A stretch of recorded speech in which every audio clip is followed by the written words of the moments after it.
Sometimes we don't get lost on the road finds us. And when it finds you, it's not to take you home. It's to show you where you died. I only understood that when I looked in the rearview mirror and saw a faceless man smiling at me. Before starting the report, subscribe to the channel, activate the bell so you don't miss any videos. Write in the comments what time this video arrived for you. Now, enjoy your favorite horror session. I never really believed in that stuff. I grew up thinking stories like these were just old folks' ways of fencing off the unknown, as if fear was some kind of leash. My grandfather used to say there was an empty hour between 3 and 4 a.m. when the real world thinned out and everything that wasn't supposed to be here could slip back through. He called it the hour when the dead find a crack. Of course, I thought it was just folklore, small town talk. Before all of this happened, my life was routine. Night shift at a meatpacking plant on the edge of a small town in Iowa. Tough work, but steady. The only thing that really gnawed at me was the tiredness. Not in the body, but something deeper, like my soul had started to rot. That night, or better, that hollow morning, I was heading home later than usual. The main highway was under construction, and the GPS suggested a shortcut. A rural back road, barely lit, flanked by tall grass and old trees. I hesitated. Of course I did. But sleep was a beast on my back, and saving 15 minutes was too tempting. That's when I saw him for the first time. He was standing on the shoulder, wearing a pale suit and black shoes, like he'd just stepped out of a funeral or a wedding too old to still be happening.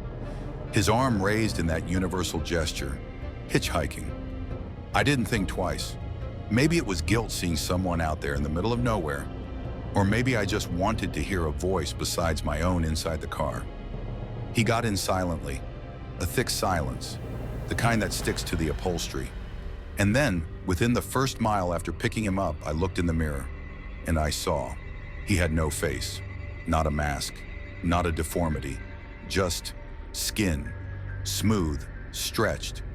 No eyes, no nose, no mouth. Only a blank surface, wrong in a way that made your bones notice before your brain did, like cloth covering something real. But that wasn't the scariest part. It was when he whispered something I didn't understand. Not a single word made sense, but I heard it. I felt it, like his words slid down my spine as shivers instead of sounds.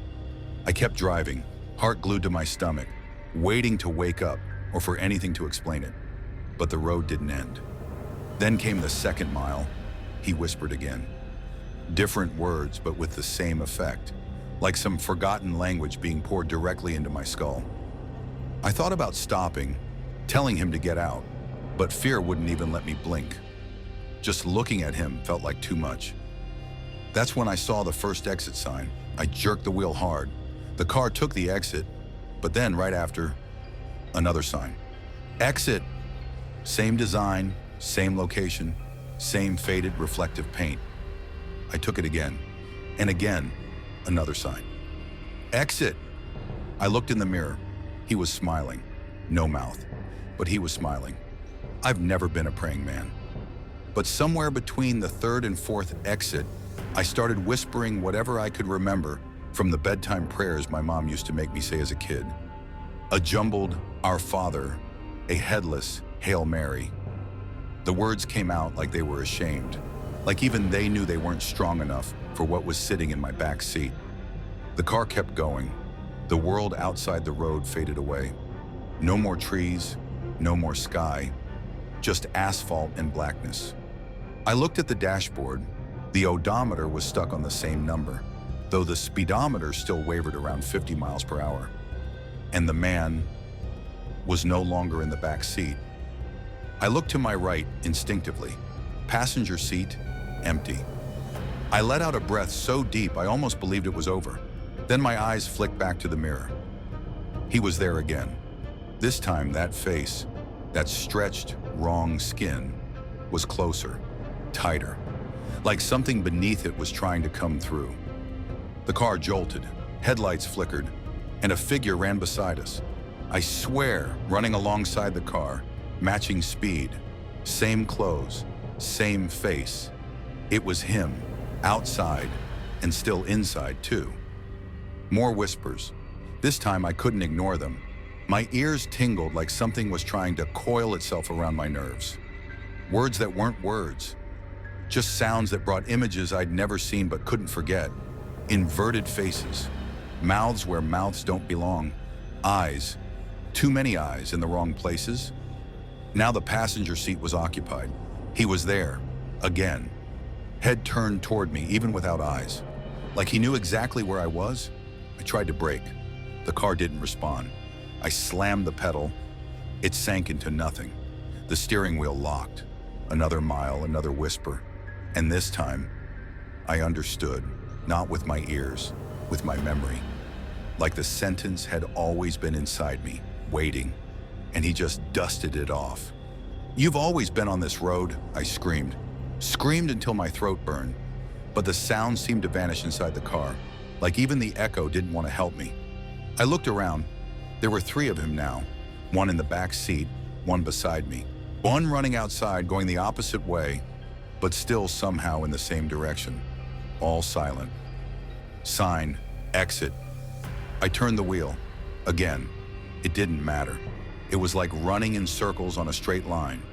Then I remembered something my granddad used to say. If the world ever disappears and only the road remains, don't try to leave. Try to remember. Back then, I thought he meant dementia.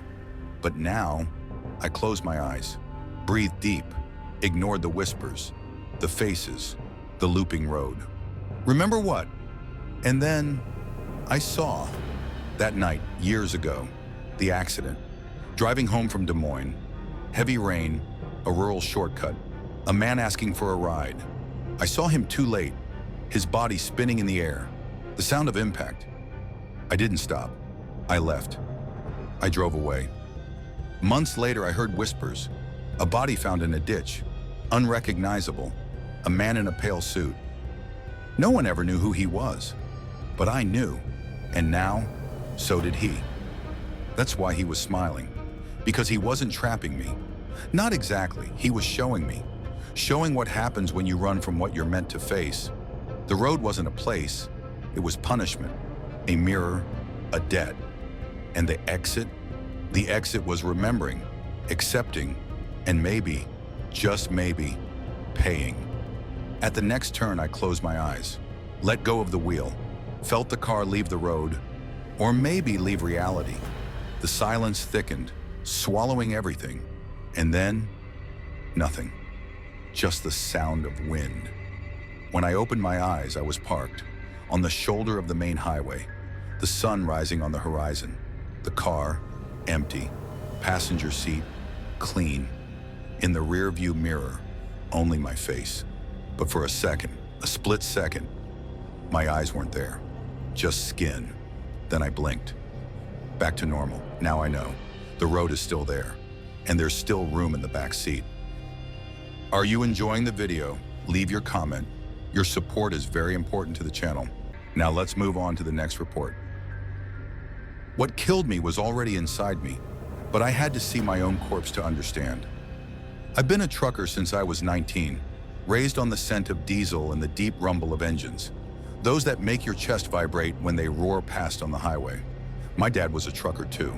He died on a curve of Interstate 70 in Colorado, a stretch that now bears his name, and ironically, still keeps claiming lives. I grew up hearing my grandma say that the road has a soul, that every mile carries memories, sins, and broken promises. Never stop somewhere that feels too quiet, she'd say, glancing over her shoulder like she was talking to someone behind her. I never listened. That night, I just needed gas. The tank was almost empty, and sleep was starting to mess with me. It was 2:37 a.m. I remember it clearly. The radio was silent, no signal. The GPS was frozen on a blue screen. Then I saw that gas station off the highway. Too well lit for that hour, but inviting. An island in the middle of nowhere? It looked normal until I saw the news report.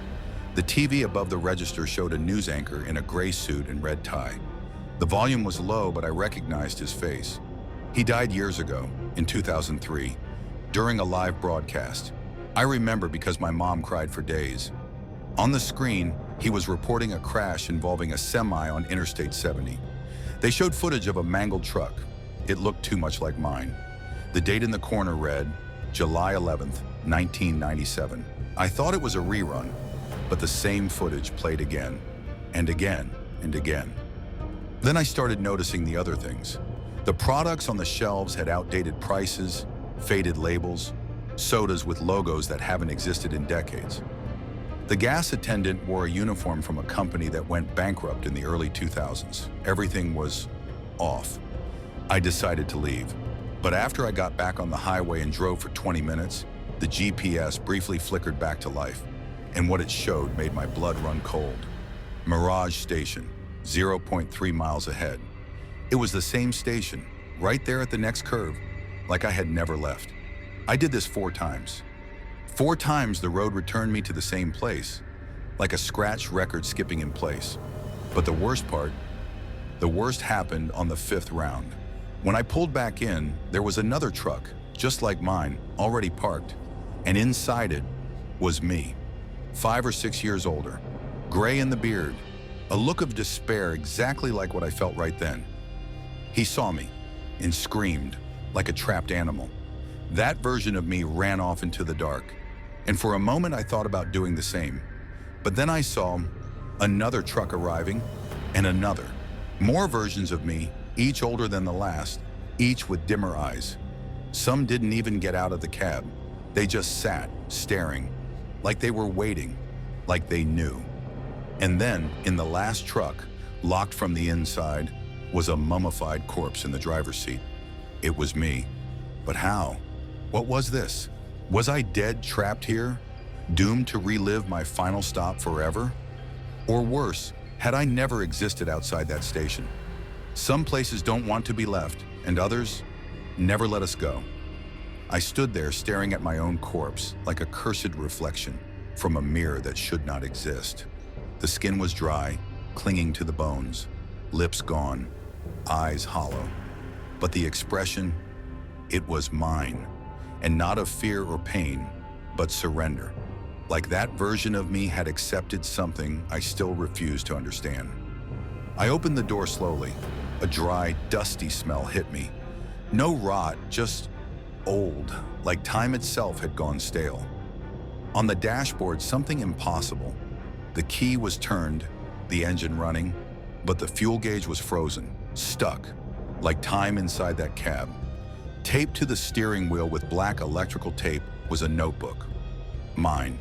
The first pages were shaky handwriting, then just scribbles, repeated phrases looping. Leave before the 7th cycle. They're watching me from inside. Am I the last? Don't talk to the one with the cap. Don't trust the clock. Don't stop. Don't stop. Don't stop. I flipped another page and saw my full name, written in red ink. Below it, July 11th, 1997, the same date from the newscast, the date of the loop. My head felt like it was boiling. No cell signal. The other versions of me began doing strange things. One was crying near the fuel pumps. Another was shaking violently, staring at the sky. A third was scratching something into the hood with his fingers, but the words kept smearing, like the ink of reality was running. But what truly made me tremble was seeing one of me walking into the convenience store, the one with the cap. He looked younger, maybe 25. I didn't remember being him, and he looked at me like he knew me completely. But with pity, the kind of look you give a wounded animal before putting it down. I followed him. Something deep inside said he knew more than any of us. Inside, everything was the same. The TV still looping the same broadcast. But this time, the anchor looked directly at me. I swear on everything. I was seen. Last chance, he said. Or he joins the museum. The one in the cap stood at the back, picking something off the shelf, a small round mirror, like the ones from old trucks. He handed it to me without a word, but when our hands touched, I saw something. An image flooded my mind. Me, years ago, driving that same highway. The station didn't exist yet, but something was there, a presence, a space with the shape of a gas station, waiting. And I stopped. I was the first, and by stopping, I opened the entrance. It all aligned. My dad's stories about a blind spot on the road that aged truckers or erased them. My grandma's whispers about places that are always hungry. The legends I thought were just old folks rambling. They were true. I just hadn't understood what the place wanted from me until I looked in the mirror and saw something inside me. It wasn't a normal reflection. My skin looked thin, nearly translucent. Beneath it, tucked under the flesh, was a creature with small eyes and too many teeth, like a parasite, dormant, waiting. Then I remembered the notebook. They're watching me from inside. I understood. The station wasn't physical. It was an infection point in time. And we, truckers who stopped there, were the carriers. Each loop aged me, not because time passed, but because the thing inside me fed on my sanity. I was my own grave. The road only returned what was left. The one in the cap nodded at me, sadly, and pointed toward the exit. "You've got one last shot," he said, in my own voice, only clearer, stronger. "But don't look back." I climbed into my truck and started the engine. For the first time, the fuel gauge moved. The radio came back, playing a song I hadn't heard since I was a kid. A tune my dad used to sing off-key as he drove, "Time Road" by James Taylor. I closed my eyes, shifted gears, and drove. The road was the same, the curve, the trees, but something had changed. The voices inside me were gone. The other me's had vanished, like it all blinked out the moment I chose not to look back. Today I'm writing this in a new notebook. I don't know if the world even recognizes me anymore. Maybe I left a body behind at that station. Maybe I'm just rolling around in the shell of a man who never came back. But now I understand. The news, the loop, the copies of myself. They were warnings, a cycle of messages for the next version of me. Because the station doesn't want to trap you, it wants to change you. And I only escaped when I realized the real question wasn't, how do I get out? It was, why did you stop? And the answer was simple, because something inside me wanted to stay. Before we move on to the next story, don't forget to like and subscribe to the channel. It's a pleasure to have you here. Now enjoy the moment listening to the next story. I swear on everything that's sacred, that child wasn't there a second ago. I'd always heard my grandma say that there are places where the world thins, like a tight rope about to snap. And when we pass through them with our spirits too open, something sees us back. As a kid, I found those stories comforting, like bedtime tales. But that night, trapped on a road looping like a scribbled nightmare, I wished I'd never paid attention to any of them. We were on vacation, me and Emily, trying to reconnect. It had been months since we'd spoken calmly to each other. The plan was simple, a rustic cabin in the Appalachian Mountains, no cell signal, just nature and silence. The drive was long but peaceful, almost poetic, until on a left turn with the headlights barely cutting through the thick fog, Emily screamed and yanked the steering wheel. The car skidded. My heart stopped. For a moment, I swear, like a flash. I saw a small silhouette by the side of the road. It looked like a child. We stopped. The hood was steaming. The radio hissed with dry static. And for a second, the only sound was the dying engine. And then, the laughter. High-pitched, thin, echoing through the trees. It came from the woods nearby. No normal child laughs like that. Emily looked at me with a face I had never seen before. Pure fear. We got out. We searched. Nothing. No footprints. No sign at all. But before getting back into the car, I noticed something. Our footsteps didn't echo. That's when things started to go wrong. We got back in. Emily opened the GPS, and there it was, a red line. Just that. No names, no routes, no towns. Just a line heading forward. No endpoint. Just road. Probably a signal glitch, she said, nervously trying to laugh. But what came next wasn't a glitch. The curves started repeating. The same trees, the same rusty sign, the same broken branch on the ground. We went around 3 full loops and past an old collapsed fence. I remembered it clearly. Something was wrong, and Emily started saying she felt like she'd lived it before. On the third loop, the child appeared again, standing by the roadside, not moving, just watching us. I tried to speed up, but the moment we passed her, she was already ahead, at the next bend, and the next, and the next, always a little closer. Then I heard the sound of the back seat compressing, as if someone had sat down, and we hadn't opened a single door. She was sitting between us, and I couldn't remember the name of the woman beside me. For a while, minutes, hours, I just stared at the rearview mirror. The child in the back seat stared back with eyes wide, unblinking. She said nothing, didn't smile, just watched. But the silence she brought, it was heavy, like it had mass, like it thickened the air so much it was hard to even think. Emily, was that her name? Emily began to cry without sound. Her eyes were full, but her mouth stayed shut, tense, as if trying to remember something that was already gone.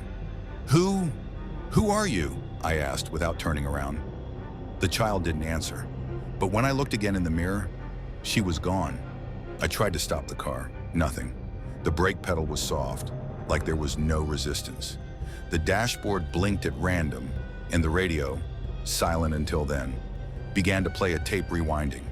And that's when the clock started spinning, first slowly, then faster, backward. The hands spun like they were trying to shake off time. And with that, memories began to vanish.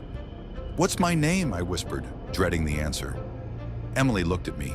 Or the woman I thought was Emily. There was confusion in her eyes.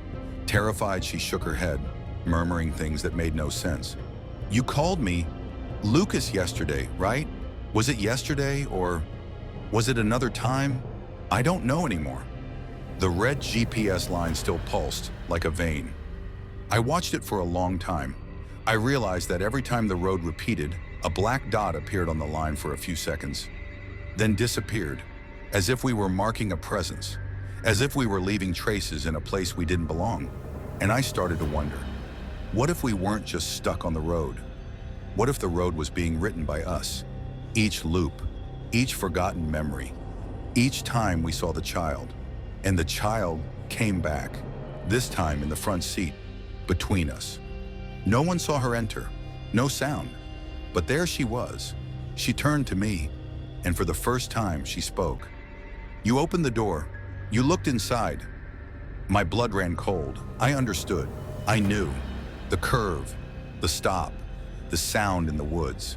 That wasn't an accident. It was an invitation. And we, driven by curiosity, by the instinct to make sure everything's okay, we accepted. I suddenly remembered my grandmother's voice. There are places that look back, and if you stop, they find a way to come with you. I turned to the woman beside me. "What's your name?" I asked again. She blinked, tried to answer, but her mouth just moved without sound. "Do you remember me?" She looked at me with a raw, stripped-down panic that told me the answer. Numbers she didn't remember. And when I tried to pull my own name from memory, there was only silence. The road kept going. Same curves, same broken fence, same fallen tree. The child? She was now in the driver's seat, and we were both in the back. Neither of us tried to get out. We didn't know how anymore. The concept of getting out felt distant, blurred, like a foreign word you think you know, but don't understand. Time kept spinning backward, but then just when everything seemed lost, the child turned to me again. Her eyes now had an almost sorrowful look. "Want to know what I am?" I nodded. It was all I had left. She smiled, but it wasn't a human smile. It was older, as if the entire road smiled with her, as if the forest, the car, time itself were all part of her. "I'm the memory you left behind, the promise you forgot to keep. I'm the echo of what wasn't meant to be seen." And then she whispered, "I'm the name you lost." And in that instant, I understood what the red line on the GPS was. It was the thread of our awareness, the fragile line separating us from total oblivion. With every curve, every laugh, every time the child appeared, it got thinner until it vanished. The road wasn't just a road, it was a funnel. And at the bottom of that funnel, there was only one thing: forgetfulness. And now as I write this, I realize I no longer know why I started, or for whom, or who I am. Let's move on to the next report. But first, subscribe to the channel and activate the notification bell so you don't miss any videos. The worst decision of my life started with a notification. Last delivery available, triple rate. Except, I've never been superstitious. My parents used to say stuff, like my mom, always talking about a guardian angel, and my grandpa, who swore deserted roads at night were haunted. He used to say, "Lights that don't blink belong to souls that don't rest." I laughed it off. I grew up trusting algorithms more than ghosts. It was a Friday night, almost midnight. I was about to shut the app down when the ping came in. Insanely high fare. The destination was somewhere called Santa Eulalia Farm. Never heard of it, but the app said it was nearby, and I was tired and broke, so I accepted. That's when the GPS rerouted me, finding a faster shortcut.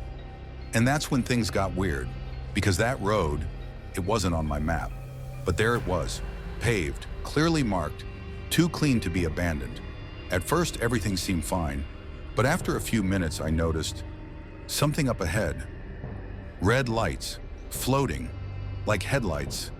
But they didn't move, didn't come closer, didn't fade away, always the same distance. That's when I turned on the radio. It spoke back, in my voice, distorted, like I was whispering underwater. I said it was just one more delivery, but it wasn't. I never said that. As soon as I heard it, my heart stopped. I actually laughed, a dry, nervous laugh, and shut off the radio. But it stayed on. The voice kept repeating things that sounded like me, but from memories I didn't have. I've been here before. You shouldn't have accepted it. They're not headlights. I started sweating, hands on the wheel, but it felt like I was floating inside my own body. The road stretched straight, with no curves, no end. The darkness around me was thick, solid, like the world beyond the asphalt didn't exist anymore. Then I saw them. Cars parked along the shoulder one after another, all identical to mine. Same make, same model, same license plate, same plate. I stopped the car, got out, walked to the nearest one. The metal was still warm. On the driver's seat, a cracked phone with the app still open. Same delivery, same route. The recipient's name was mine. I ran back to my car, started it, tried to turn around, but the GPS was now spinning in circles, stuck in a loop. I glanced in the rearview mirror and saw another car coming toward me. My car, same model, same plate, headlights on, and me in the driver's seat. The other me stared back, pure panic on his face, and he moved exactly as I moved, second for second. I tried to brake. The car didn't respond. I tried to scream, but my throat was dry. The asphalt twisted like a Mobius strip. There was no forward or backward. I was driving behind myself. That's when I noticed something worse. The red lights were getting closer, but now they weren't floating. They were walking, dozens of them, like eyes, not headlights. Each pair of lights belonged to a shape, a figure, too tall, too thin. Limbs bent wrong, like they'd been assembled by someone who'd never seen a real human. Their silhouettes shimmered like smoke trapped in plastic, and they kept coming, slowly, like they knew I had nowhere left to go. So I shut everything down. Engine, headlights, phone, total darkness. The radio turned on one last time, my voice, but this time, normal, really mine. If you see a road with floating red lights, don't take it. They're not headlights. That's when I understood. The shortcut was a trap. I wasn't the first. Those cars on the roadside with the same plates, they were drivers like me. Each of them took the same final delivery. Each one, a copy caught in the same loop, an echo of themselves. But someone had to warn the next one. This is my final delivery. If you're reading this, there's still time. Don't accept the ride, and if you already did, don't follow the lights. Some stories never have clear answers, and that's perhaps what scares us the most. To hear more stories like this, subscribe to the channel, like the video, and get ready for the next story.